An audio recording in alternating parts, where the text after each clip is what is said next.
एक बार अपनी मुख रचना को पवित्र करते हुए सारे मिलकर मीठे और ऊंचे स्वर से बोलेंगे। बोलो जयकारा, बोल मेरे श्री गुरु महाराज की जय। बोलो सांचे दरबार की जय। श्री श्री 108 श्री द्वितीय पातशाही जी महाराज के समय का एक वृत्तांत है। एक बार एक व्यक्ति के मन में यह विचार आया कि संसार की झिलमिल को छोड़कर विरक्त हो जाना बहुत कठिन है, परंतु इन महापुरुषों के पास तो सब त्यागी ही बनते जा रहे हैं। यह कैसी अजब लीला है। यह सब कुछ देखने के लिए वह सत्संग में पहुंचा। सत्संग का कार्यक्रम चल रहा था। सत्संग की समाप्ति पर आपने उस व्यक्ति का हाथ निज कर कमलों में ले लिया। उस व्यक्ति ने हाथ में सोने की अंगूठी पहनी हुई थी। आपने फरमाया, यदि हम कुछ दिन पश्चात इस सोने की बनी हुई अंगूठी को मिट्टी की बनी हुई अनुभव करा दे तो तुम क्या करोगे? उसने उत्तर दिया, यदि यह मिट्टी की बनी हुई दिखाई देगी तो इसे फेंक दूंगा।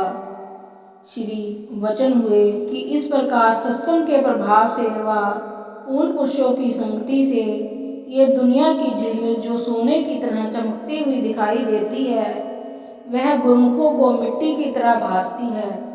तो वे भला इस मिट्टी को कैसे ग्रहण करें? श्री अमृत वचन सुनकर उस व्यक्ति की आंखें खुल गई और माया का पर्दा दूर हो गया।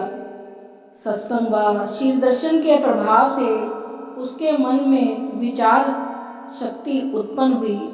उसने श्री चरणों में विनय कर अपनी भूल को स्वीकार कर नाम दीक्षा प्राप्त की। इसी प्रकार नित्य प्रति सत्संग की अमृत धारा में संतों को स्नान करा श्री परमहंस दयाल जी की मौज को साकार रूप दिया।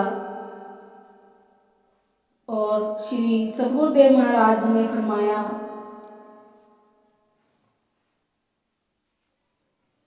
सतगुरु बरजे शीश करे क्यों करी बंचे काल, देह दिसी देखत बह गया पानी फोड़ी पाल। जिस काम के लिए सतगुरु मना करें और शिष्य वही काम करे तो वह काल से कैसे बच सकता है। जिस प्रकार बांध टूटने पर पानी दसों दिशाओं में फैल जाता है, इसी प्रकार वह जहाँ भी जाएगा काल की परिधि वहाँ भी होगी। परम संत श्री कबीर साहिब जी का कथन है, गुरु माथे से उतरे शब्द विहूणा होए, ताको काल घसीटी राख न साके कोई। प्रत्येक गुरुमुख का यही कर्तव्य है कि गुरु आज्ञा को हृदय में धारण कर उस पर मनन करे। यही गुरुमुख का निजी कर्तव्य और वास्तविक लक्ष्य है। श्री द्वितीय पातशाही जी की एक और वृत्तांत है जो हम आपको सुनाने जा रहे हैं। कोटली मोहम्मद सदीक में एक बार किसी थानेदार के दिल में यह ख्याल आया कि यदि श्री सतगुरुदेव महाराज जी गुरबानी को मानते होंगे तथा मेरे साथ अपने आप श्री प्रवचन करेंगे तो मैं मानूंगा कि ये पूर्ण संत महापुरुष हैं। संगत के साथ वह भी श्री दर्शन के लिए आश्रम में पहुंच गया। श्री सतगुरुदेव महाराज जी ने सत्संग किया। जब सत्संग कार्य समाप्त हुआ तो उस थानेदार को समीप बुलाकर कहा, आप थानेदार होकर क्या काम करते हो? उसने बड़े विनम्र भाव से उत्तर दिया कि श्री दाता दयाल जी जो कार्य थानेदार का होता है वही मैं करता हूँ।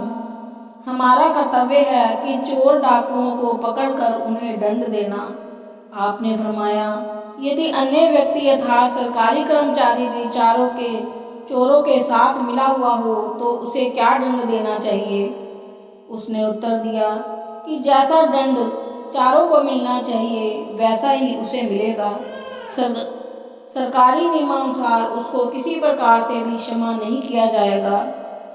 आपने मुस्कुराकर उत्तर दिया, ठीक है, तो आप भी चोरों के साथ मिले हुए हो, आप अपना दंड स्वयं बता दीजिए। वह बेचारा घबरा गया और इतना कहने के लिए मन ही मन में सोचा कि मैंने तो आज तक कभी चोरी नहीं की, इतने में श्री सतगुरुदेव महाराज जी स्वयं कृपा करते हुए फरमाने लगे, इंसान के अंदर काम, क्रोध, लोभ, मोह, अहंकार ये 5 चोर हैं। संकल्प विकल्प इनकी सेना है।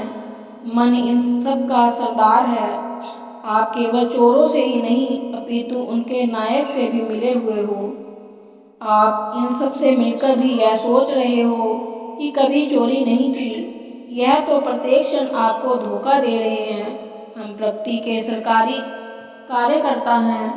हम आपको चेतावनी देते हैं कि इनसे बचकर रहो, नहीं तो सच्ची सरकार के दंड के भागीदार बनोगे।